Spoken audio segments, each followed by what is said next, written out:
देश भर में श्री कृष्ण जन्माष्टमी आज बेहद ही धूमधाम के साथ मनाई जा रही है।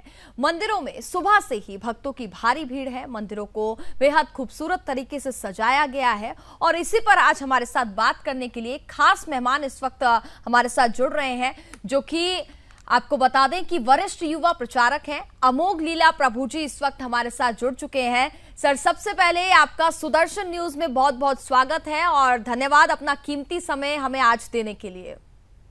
बहुत बहुत धन्यवाद। सुदर्शन न्यूज ने हमें इस योग्य समझा कि आज हम आपकी सेवा में उपस्थित हो सकें। Thank you very very much. Sir, सबसे पहले आपसे सवाल करती हूँ। हरे कृष्णा। बिल्कुल, देखिए सवाल बहुत है। सबसे पहला सवाल आज जन्माष्टमी के महोत्सव पर आपसे यही होगा कि जन्माष्टमी आखिरकार क्यों मनाई जाती है? ओके, तो जन्म अष्टमी, तो अष्टमी के दिन भगवान प्रकट हुए हैं। सो भगवान का बेसिकली अवतरण होता है भगवान श्री कृष्ण का, तो उसको बोलते हैं जन्माष्टमी। हालांकि भगवान अजन्मे हैं। जब आत्मा ही, एज पर भगवद गीता, जब आत्मा ही अजन्मी है, अविनाशी है, तो जिनसे आ रही यानी परमात्मा, वो भी अजन्मे होंगे, अविनाशी होंगे। और फिर कृष्ण, उनसे तो परमात्मा आते, तो कृष्ण भला जन्म कैसे लेंगे? तो कृष्ण भी वास्तव में आते हैं तो जगत अंदर लीला करने के लिए आते हैं। लेकिन हाँ, क्योंकि उनका प्राकट्य हुआ है तो इसलिए हम उसको फिर जन्माष्टमी बोल देते हैं। हालांकि इसको प्राकट्य अष्टमी भी बोल सकते हैं, लेकिन हाँ, एक लेमन लैंग्वेज में बोलेंगे जन्माष्टमी, यानी कि भगवान श्री कृष्ण का अवतरण हुआ है। जन्म नहीं हुआ, अवतरण हुआ है। बिल्कुल, श्री कृष्ण को डिकोड करते हुए, कौन है श्री कृष्ण? कोई उनको सखा कहते हैं, कोई उनको भगवान कहते हैं, कोई उनको लला कहते हैं, तो कोई उनको छोटे बच्चे की तरह यानी कि बाल गोपाल की तरह पूछते हैं, कोई उनको जगन्नाथ कहते हैं, तो कोई उनको तिरुपति बालाजी कहते हैं, कोई उनको हरे कृष्णा कहते हैं। आखिरकार कौन है श्री कृष्ण? हाँ जी, भगवान वैसे तो संपूर्ण है, तो भगवान ही सब कुछ है जी। तो अगर हम बोले कि पूरे सृष्टि के मालिक है तो सच है। क्या परम सृष्टि करता है? हाँ जी। परम नियंता है? हाँ जी। परम भोक्ता है? हाँ जी।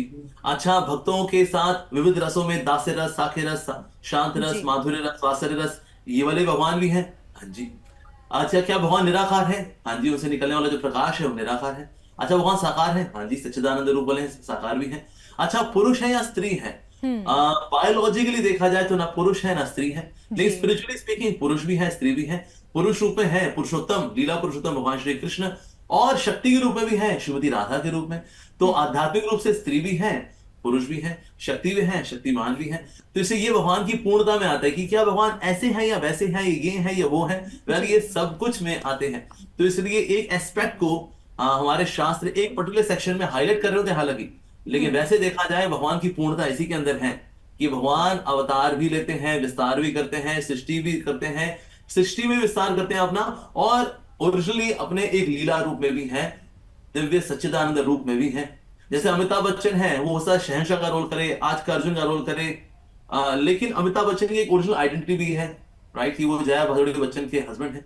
उसी तरह से भगवान भी अलग अलग रोल करते हैं। हालांकि वो चाहे नरसिंह रूप में आए, राम अवतार में आए, वामन रूप में आए, परमात्मा रूप में सबके हृदय में वास करें, लेकिन एक उनकी ओरिजिनल आइडेंटिटी भी है कृष्णा। तो ये भगवान की ओरिजिनल आइडेंटिटी है, परम भगवान श्री कृष्ण के रूप में।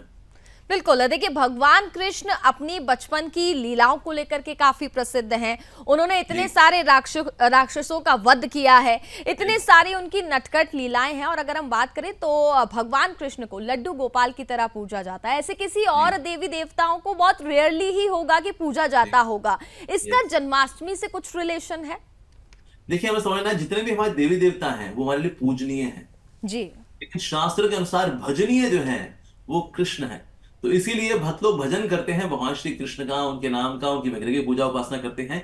लेकिन हाँ, जो बाकी देवी देवता हैं वो उनके सेवक के रूप में हैं, जो कि भगवान के द्वारा ही शक्ति प्रदत्त हैं और इससे विविध प्रकार के कार्य करते हैं। As per Bhagavad Gita chapter 7 verse number 9, कई चैप्टर 7 है, चैप्टर 9 है, कई सारे चैप्टर्स हैं जो विविध रूप से इस बारे में बात करते हैं। लेकिन कृष्ण जो है वो वास्तव में भजनीय है। तो कई बार जो लोग हैं लड्डू गोपाल जी की भी पूजा करते हैं कि भगवान का बाल गोपाल रूप है। लेकिन जितने लोग बाल गोपाल रूप में उनकी पूजा करते हैं, कभी कभी ऐसा होता है कि वो ये भूल जाते हैं कि भगवान ही है, उनको बच्चा ही मान लेते हैं। तो हमारा शोना है, हमारा कृष्णा है, हमारा गोपाल है, तो लड्डू खाओगे तो माखन खाओगे, तो उनको ना बच्चा ही मान लेते हैं। तो ऐसे लोगों से मेरा हाथ जोड़ के निवेदन है, उनको भगवान माने, भले ही बाल रूप में भगवान लीला कर रहे हैं। और ऐसे नहीं बाल रूप में है तो उनकी शक्ति कम है, बढ़ते हैं तो उनकी शक्ति बढ़ती रहती है। बाल रूप में भी वो पूर्ण रूपेण शक्तिमान है। लेकिन हाँ, कभी कभी उनको कुछ सेंटिमेंटल लोग उनको थोड़ा इमोशनली ऐसे लगे हाँ बच्चा ही है, भगवान मान के चले। नहीं तो हमसे एक होता है ना, casual attitude leads to casualty. यानी कि अगर कैजुअल एटीट्यूड होगा, अरे बच्चा है, तो हमसे फिर गलतियां भी हो सकती हैं पूजा अर्चना करने में। इसीलिए बेस्ट रहता है कि हम उनके जो उनका युगल रूप है, युवा रूप है, राधा कृष्ण के रूप में उनकी उपासना करनी चाहिए, ये मानते हुए कि ये वास्तव में परम भगवान है। बिल्कुल। तो ये तो हमने बेसिक चीजों को क्लियर किया और आपने बहुत खूबसूरत अंदाज में इसको समझाया भी हमारे दर्शकों को। अब आते हैं और बात करते हैं श्री कृष्णा की अपार कृपा कैसे प्राप्त होती है, कैसे उनको प्रश्न किया जा सकता है, आज के दिन क्या विशेष हम कर सकते हैं। वैसे तो भगवान की जो कृपा शक्ति है वो गुरु के रूप में आती जी। है, इसलिए कृष्ण कृपा मूर्ति वास्तव में गुरु को कहा जाता है। तो इसलिए अगर हम गुरु के आदेश का पालन करते हैं, जो कि उनके भक्त हैं और जिन्होंने अपना जीवन उनके भजन में उनकी सेवा में दिया है, तो इसलिए इससे भगवान बहुत अधिक प्रसन्न होते हैं कि मेरे शुद्ध भक्त का कहना मानता है, वाह वेरी गुड। साथ ही आज जन्माष्टमी के दिन हम भला जी। क्या करें ऐसा जिससे कि भगवान प्रसन्न हो। तो हमें क्या करना चाहिए, हमें भगवान श्री कृष्ण के बारे में गुणगान करना चाहिए और सुनना भी चाहिए। ऐसे जी। नहीं इसको हमारे पास, अरे आज तो गस्टर्ड हॉलिडे है, छुट्टी है, आज नेटफ्लिक्स पे पिक्चर देख लेंगे, आज चलो जी बहुत बढ़िया जी, या फिर अमेजॉन प्राइम वीडियो पिक्चर देख लेंगे, आज यूट्यूब शॉर्ट्स करेंगे, टक टक टक टक। जी। कई लोग क्या है, छुट्टी का मौका है तो ऐसे ही बिता देते हैं, या मेले गए, खरीदारी की, थोड़ा झूले झूले, चलो हो गया, हाथी घोड़ा पाल की जय कन्हैया लाल की। So some fun can be there because it's a festival of course, लेकिन प्राइमरीली जिससे कि भगवान बहुत प्रसन्न होंगे और जिनसे हम उनकी कृपा को आकर्षित कर पाएंगे, वो है कि हमें भगवान का नाम लेना चाहिए। आज तो सुबह दोपहर शाम परिवार वाले सब एक साथ बैठे और सबको जो है भगवान का नाम लेना चाहिए, चाहे जप करें या कीर्तन करें, उनके बारे में श्रीमद् भागवतम से पढ़ें कि जी। उनकी लीलाएं क्या क्या हैं, उस पर मनन करें। इससे हो गया क्या, छुट्टी के दिन जो जन्माष्टमी की छुट्टी है, इसमें हमारा आकर्षण भगवान से बढ़ेगा। नहीं तो जैसे बाकी दिन की छुट्टियां थी, ये चलो बीच में एक और छुट्टी आ गई, चलो अच्छा है लॉन्ग वीकेंड हो गया, सैटरडे संडे था, मंडे जी। और आ गया, लॉन्ग वीकेंड हो गया जी, चलो कुल्लू मनाली चले। तो वो एक बस लॉन्ग वीकेंड होकर ही हो जाएगा कि गस्टर्ड हॉलिडे। लेकिन इससे ज्यादा हमें करना चाहिए, यानी कि अपने आप को स्पिरिचुअली ग्रूम करना चाहिए, जी। अपने आप को प्रेरित करना चाहिए, उनके बारे में सुन करके, उनका नाम सुन करके इस तरह से दिन पूरा बिताना चाहिए, रात के 12 बजे तक, जब तक भगवान का अभिषेक नहीं होता। उसके बाद जाके आप रेस्ट करें, दैट्स अंडरस्टूड। सो लेकिन दिन हमें इस प्रकार से बिताना चाहिए। और अगले दिन तो हमारे श्री प्रभुपाद जी का अपीयरेंस भी होता है, जी। तो अगले दिन फिर गुरु का है, तो वो भी हर्षोल्लास के साथ बनाए, उससे भगवान को भी और अधिक प्रसन्नता होती है कि मेरा गुणगान तो है, मेरे शुद्ध भक्त का भी गुणगान हो रहा है। तो इस प्रकार से हम भगवान को कंप्लीटली खुश कर सकते हैं, उनके आशीर्वाद को पूर्ण रूप में आकर्षित कर सकते हैं। बिल्कुल। आपने बताया कि जिस तरीके से श्री कृष्ण का जाप करना चाहिए और इस दिन कई लोग व्रत भी रखते हैं और कहा जाता है कि जन्माष्टमी का व्रत जो होता है वो करोड़ों एकादशी व्रत के बराबर होता है। बिल्कुल बिल्कुल। जी। तो जो जो निश्चित रूप से एकादशी है बहुत अधिक पवित्र है। जी। सो एकादशी, क्योंकि Ekadashi, Ekadashi 11th day of the waxing moon, 11th day of the waning moon, Ekadashi बहुत पवित्र है। पर करोड़ों ऐसी एकादशी रखी जाएं और एक जन्माष्टमी का व्रत रख लिया जाए तो जी। बराबर है। तो एकादशी तो जन्माष्टमी का जो है बहुत अधिक महिमा है, तो इसे व्रत रखना चाहिए। अगर आप निर्जला रखते हैं तो बहुत ही अच्छा है, लेकिन आपको जी। लगता है नहीं निर्जला में हमको पानी का खाने का ज्यादा स्मरण होगा, भगवान का स्मरण कम होगा, तो ऐसे पानी पी लें, पानी पिए व्रत रख लें। लेकिन पानी पी के भी आपको लगता है नहीं नहीं मैं तो अभी भी जल रहा हूं, हालांकि मैंने जल काफी लिया लेकिन फिर भी मैं जल रहा हूं, तो आप फल इत्यादि खा लीजिए, जी। फल खा करके अपना भरण पोषण करें, फिर भजन कर लें।